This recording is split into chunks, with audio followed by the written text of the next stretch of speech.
While very close to Sri Sathya Sai Baba, curiously it seemed to be Baba himself who pointed Naresh into the direction of Paramahansa Yogananda.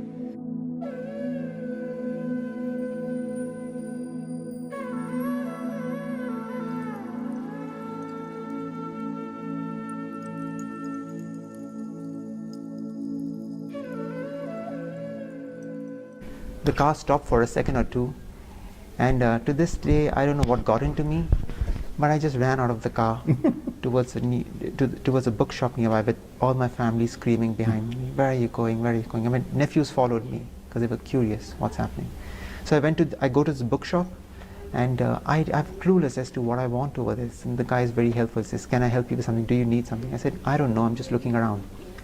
And then my eyes fall on this one book, ochre-colored book, a strange-looking man looking right into my eyes and saying, "Pick me. This is what you want." And I've been staying alone all my life, so I have this habit of bargaining to ensure nobody cheats me. You sure? Yeah. So I asked him, "How much is this?" He says $60. So I just check my pocket. Luckily, I have $60, and I give it to him, and I take that book, and I come back into the car with my family still scolding me. And as I sit down, my nephew is asking, why did you want this book? I said, "I don't know." And it suddenly occurred to me, what did I just do? Why did I want this book? And I took it home, and it just kept lying for 3-4 months. And I would just flip it around, see those pictures in it, and there was something quaintly familiar about it. But anyways, my sister, one of my younger sisters, she invited us over to her house, her housewarming ceremony, which was somewhere in the middle of India, in a place near Pune. So I used to read a lot of books. So since this book was lying around, I said, "Okay, I won't take any book from the library. I'll take this book and I'll read it." This book was the autobiography of a yogi. I started reading this book. The house where I was reading it was empty because they hadn't shifted in, so I just took up one corner, put a mattress there, and I would read this book. And my mom tells me this. She said, "We got scared looking at you in those days because you were, sometimes when we saw you were weeping, sometimes when we saw you were crying, you looked crazy." And my family got really worried that he's never read such books, some yogi and long-haired person. Why is he reading this, and what's happening to him? They were really worried. And my mom wouldn't tell me this because I was very independent, but she didn't want me to read it anymore. So my eldest sister was with us. One morning she comes on the table and she tells us, and she was one of those who did not want me to read this book. So she said, "Swami came in my dream, and I complained to Swami, 'Swami, why is he reading that book? Make him stop. We worried for him.' And Swami became a little stern, and he says, 'I have put him on this path, for that is the path for him.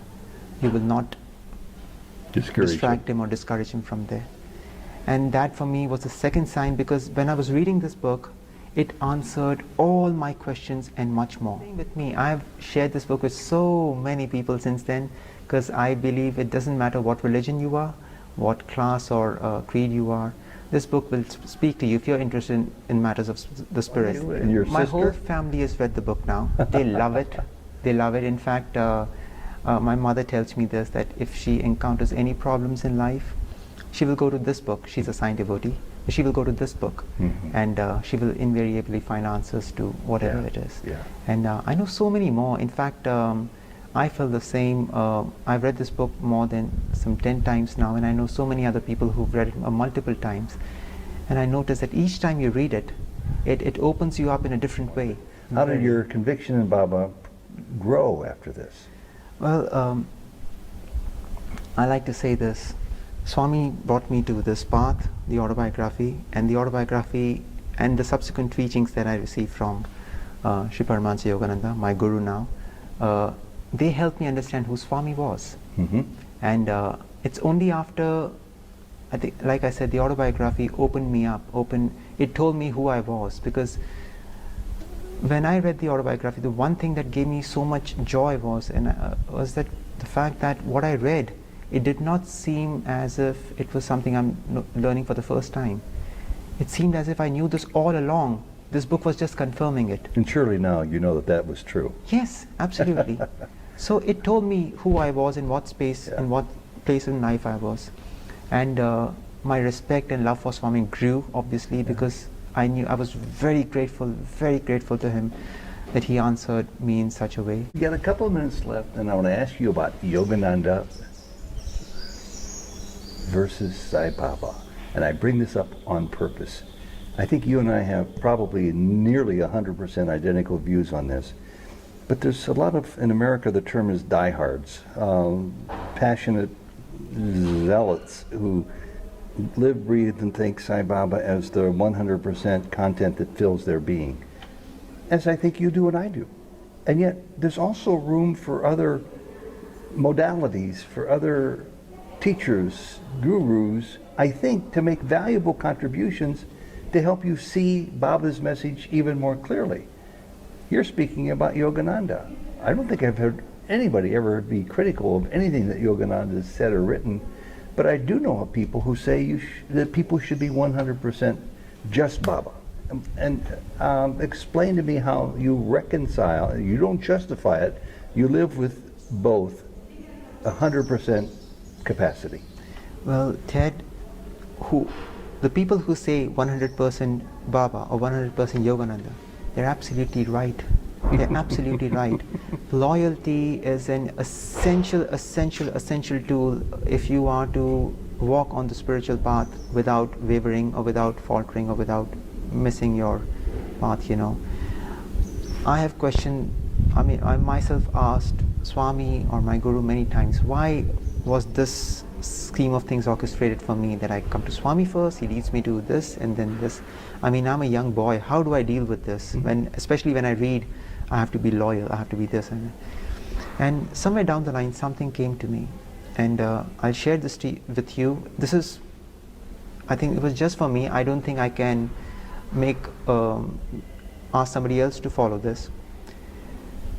But the thought that came to me was, it was my Guru saying, if you believe me to be your Guru, that I have taken the charge of your life, you know, and to lead you from who you are in your current state towards the God realization state, then you must trust that every single thing that comes to you which teaches your soul is coming from me, irrespective whether it has a book that says Paramahansa Yogananda or says Sathya Sai Baba.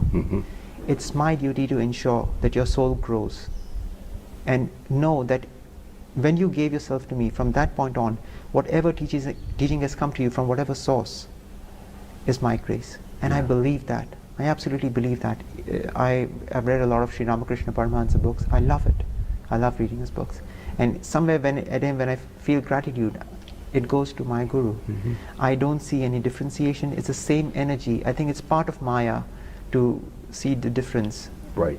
The one person who is creating this world is called Brahma, the same person preserving it is Vishnu, the same person destroying it is Shiva. Just as you're Ted, who is a father to somebody, a husband to somebody, a brother to somebody, a friend to somebody, you're the same person.